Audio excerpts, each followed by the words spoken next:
കേരളത്തിൽ വീണ്ടും ഒരു ഉപതെരഞ്ഞെടുപ്പിനുള്ള സാധ്യത ഇപ്പോൾ എന്തായാലും തള്ളിക്കളയാൻ കഴിയുകയില്ല.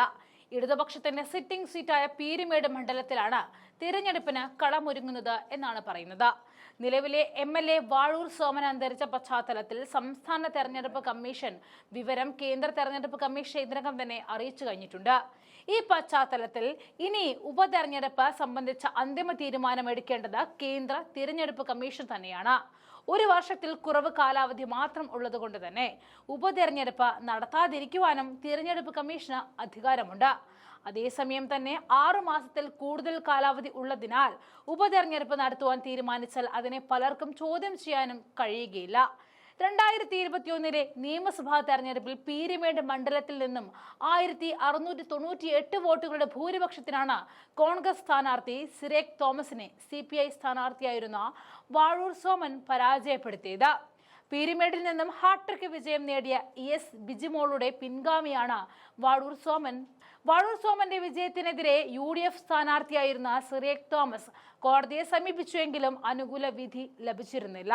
തിരഞ്ഞെടുപ്പ് സത്യവാങ്മൂലത്തിൽ വസ്തുതകൾ മറച്ചുവെച്ചു എന്നാരോപിച്ചായിരുന്നു ഹർജി നൽകിയിരുന്നത്. പീരുമേട് മണ്ഡലത്തിൽ നിന്നും വാഴൂർ സോമനെ വിജയിയായി പ്രഖ്യാപിച്ച തെരഞ്ഞെടുപ്പ് കമ്മീഷന്റെ തീരുമാനം നിയമവിരുദ്ധമാണെന്ന് എന്നായിരുന്നു സിറേഖ് തോമസ് വാദിച്ചിരുന്നത്. സംസ്ഥാന സർക്കാരിന് കീഴിലുള്ള പൊതുമേഖലാ സ്ഥാപനമായ വെയർഹൌസിംഗ് കോർപ്പറേഷൻ ചെയർമാനായിരിക്കവെയാണ് വാഴൂർ സോമൻ നിയമസഭാ തെരഞ്ഞെടുപ്പിൽ മത്സരിച്ചത് എന്നും നാമനിർദ്ദേശക പത്രികയിൽ ഇക്കാര്യം മറച്ചുവെച്ചു എന്നുമായിരുന്നു സിറേഖ് തോമസിന്റെ പ്രധാന ആരോപണം.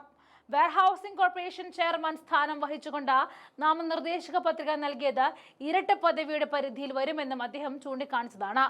ബാധ്യതകളും വരുമാനവും സംബന്ധിച്ച് സാക്ഷ്യപത്രം നൽകിയില്ല. ഇക്കാര്യങ്ങൾ സത്യവാങ്മൂലത്തിൽ മറച്ചുവെച്ചു തുടങ്ങിയ ആരോപണങ്ങളും വാഴൂർ സോമനെതിരെ എതിരാളി ഉന്നയിച്ചതാണ്. വാഴൂർ സോമന്റെ നാമനിർദ്ദേശക പത്രികയിലെ പല കോളങ്ങളും പൂരിപ്പിച്ചിരുന്നില്ല എന്നും അപൂർണമായ നാമനിർദ്ദേശക പത്രിക സ്വീകരിക്കുന്നത് നിയമവിരുദ്ധമാണ് എന്നായിരുന്നു സിറേഖ് തോമസിന്റെ മറ്റൊരു ആരോപണം. എന്നാൽ അന്തിമ കോടതിയുടെ അന്തിമ വിധിയിൽ ഇതെല്ലാം തള്ളി പോവുകയാണ് ഉണ്ടായത്.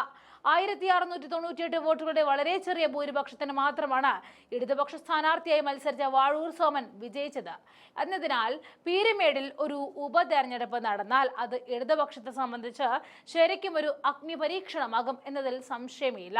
നിലമ്പൂരിന് പിന്നാലെ മറ്റൊരു സിറ്റിംഗ് സീറ്റ് ഉപതെരഞ്ഞെടുപ്പിൽ നഷ്ടപ്പെട്ടാൽ അത് 2026 പൊതു തെരഞ്ഞെടുപ്പിനെയും സാരമായി തന്നെ ബാധിക്കും.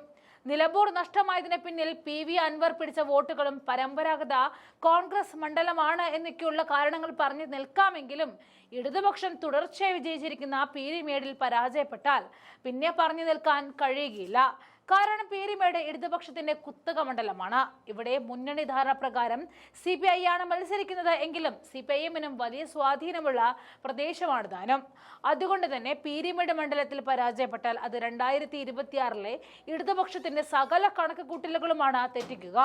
അതായത് ഇതുവരെ നടന്ന ഉപതെരഞ്ഞെടുപ്പുകൾ ഉണ്ടാക്കിയ ഇമ്പാക്റ്റ് അല്ല പീരുമേടിൽ ഉപതെരഞ്ഞെടുപ്പ് നടന്നാൽ സംഭവിക്കാൻ പോകുന്നത്. നിസ്സംശയം പറയാൻ കഴിയുന്നത് ഇക്കാര്യമാണ്.